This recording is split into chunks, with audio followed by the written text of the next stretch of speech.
Crack in a shower tray. Repair kit. Tool kit. Engrave. Deburr. Wipe. Check. Open empty box. Flick the lid. Scoop out a little. Spread the filler. Add the hardener. Mix well. Apply any tape.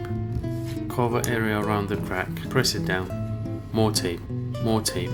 Apply the filler. Apply the filler. Apply the filler. Stand back and relax on your knees. Tear off the tape while filler is still wet. Zoom in. Leave till tomorrow. Next day. Sandpaper provided within the kit. Check.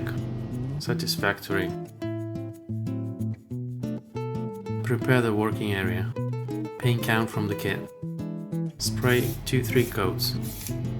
After 2-3 coats of paint spray, sand it down with 1500 to 2000 grade wet sandpaper. Then polish it. Job done. Smiley face.